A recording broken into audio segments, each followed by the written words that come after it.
All right, welcome back to another AP Computer Science A video. In this video, we're going to be discussing problem 3a. So this problem says, this question involves the manipulation and analysis of a list of words. The following WordCheck class contains an array list of strings to be analyzed and methods that are used to perform the analysis. You will write two methods of the WordChecker class. And in part A, we're going to be writing this isWordChain method. A says, write the isWordChain method, which determines whether each element of wordList, except the first, contains the previous element as a substring. The following table shows two sample isWordChain method calls. And then they have one method call where each word contains the previous word in the word list, and then an example where that isn't true. And it says to complete the isWordChain method. All right, so we're going to go ahead and write it out. So I think it kind of helps to ground ourselves a little bit by writing the pseudocode first. So let's go ahead and do that. So we know that we're probably going to want to loop over the array list. And why do we know that? We know that because we want to loop at every single element inside of wordList. So that kind of assumes that we're going to need a loop here. So loop over every element in the word list. Okay, and then, so what are we doing inside that loop? Well, we want to grab the current word, the word that we're looking at, and then what do we want? We want to compare it to the previous element within that word list. So we also want to grab the word before that word in the word list. And what do we want to do? We want to make sure that this word, previous word to the current word we're looking at, is contained within the current word. So figure out if the current word contains the previous word as a substring, returning false otherwise. So if at any point in our loop we have found a word that doesn't contain the previous word as a substring, we can return false automatically because we know that this condition that we want is no longer true, right? Every single element in the word list has to contain the previous one as a substring. So we're going to be returning false otherwise. If we manage to loop through that entire word list and we've determined and we haven't returned false within our loop, what does that mean? That means that each element in the word list does actually contain the previous element as a substring. So we can go ahead and return true outside of that loop. And that should be it for our pseudocode. So let's go ahead and turn this into actual code.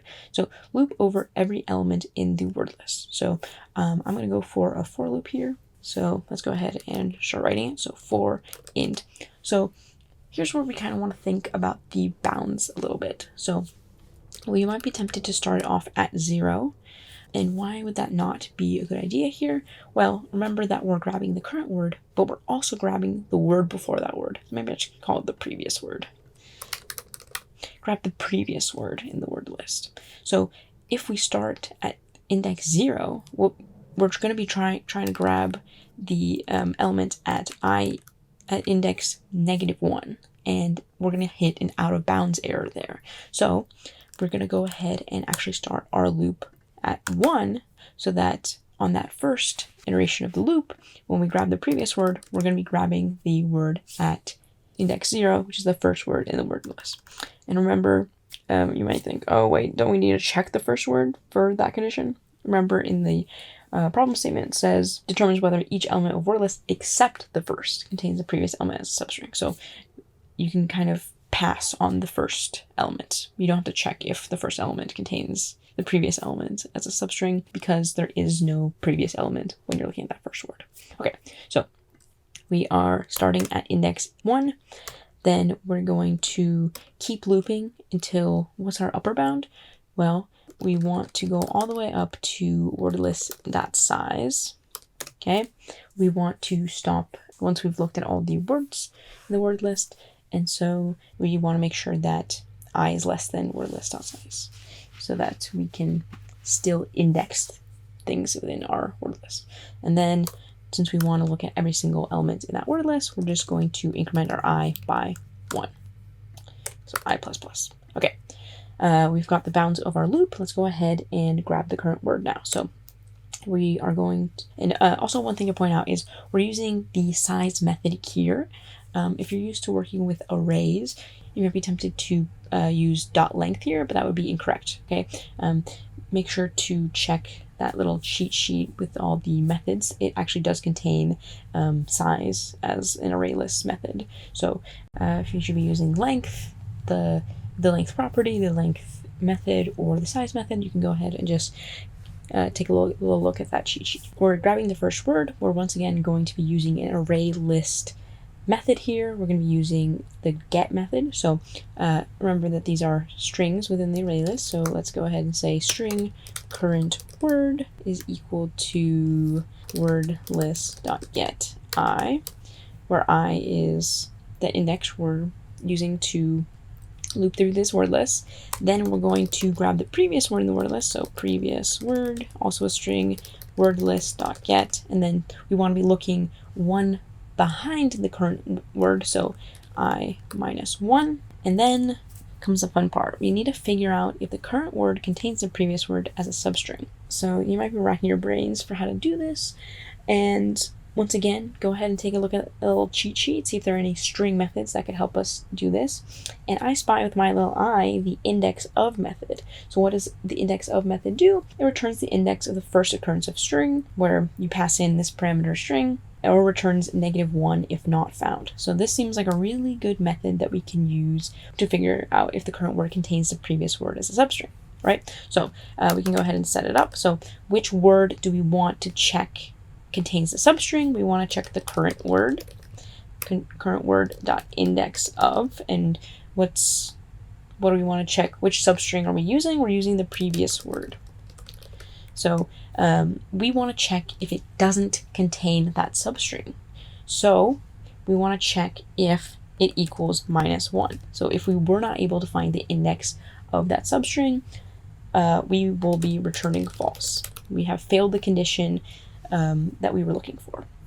And that should be it for the logic inside of our loop. So now if we get to the point at which we loop through every single word in our word list and we did not return false at any point, we can go ahead and return true. So that means that every element in the word list contains the previous element as a substring. And that's it for our code. Let's go ahead and test out these word lists that they gave us as an example. So this first one that we have, the word is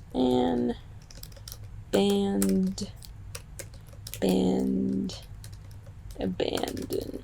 We go ahead and set up the bounds of our loop. So I equals 1, I is less than wordList.size, so wordList.size is 4. So as long as that condition is true, we're going to keep looping. So 1 is less than 4, so we're going to go ahead and grab the current word. So remember that array lists are 0 index. So here is, so if we were looking at the element at the first index, that would be band. And then we want to grab the word before it. So at index I minus 1 is 0. So that is an. And now we need to check whether current word, so band, the index of previous word, and is equal to -1. So the index of here would not be -1. You kind of have to do this on your own. Just check it yourself. It would be 1, and 1 does not equal -1, so we would not return false for this iteration of the loop. So we can go ahead and move on to the next element. So that would be the word at the second index. So that would be band again, band. And then the previous word is the same, so it's at index 1, which is also band. So now we check whether band.index of band is not equal to 1, and that would be true. It's 0, right? I mean, the word is equal to each other, and that means it must contain the substring. So 0 does not equal -1, so we do not return false. So we go ahead and we go for another. We go ahead and increment our I. So now we are looking at the word at the third index, which is abandon. And then we grab the word before it in the word list, which is band. And now we check at what index would the substring band show up in abandon, and it looks like it is also 1. So 1 does not equal -1, the previous word within the current word, so we do not return false. And then when we try to increment our I again, we're going to get that I is 4, which is not less than 4. So we're done looping, and since we didn't find any word that didn't contain the previous word as a substring, we are done with our loop and we can return true. And that aligns with our expectation for this word list. This should have returned true.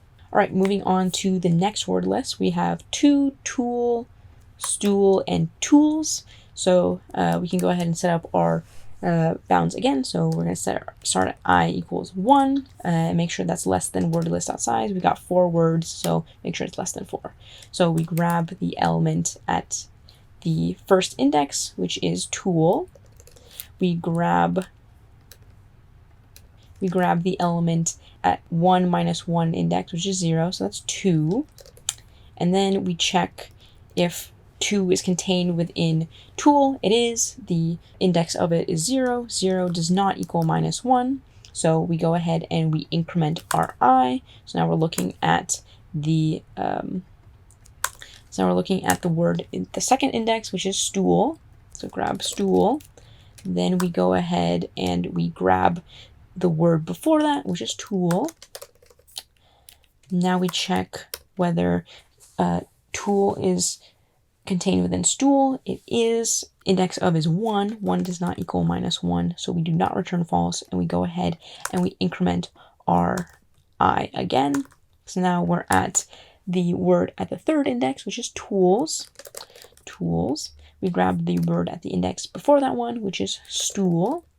And now when we try to see if stool is contained within tools, we are actually going to get that the index of stool within tools is -1, right? We couldn't find that substring within tools. So -1 is equal to -1. So we're going to go ahead and return false for this call of isWordChain. And those are the two method calls. So we can go ahead and say that our method looks pretty good. So here is our final implementation of the function isWordChain. We set up our for loop. We make sure we grab the word that we're currently looking at, and then we grab the word before that. We make sure the word before is contained within the word that we're currently looking at, returning false if not, and then if we get through that entire word list and we didn't return false, we're going to return true. Hopefully this helps you out with this AP Computer Science problem. If you have any questions, feel free to leave them down below and I'll get back to you, and I hope you have a great rest of your day.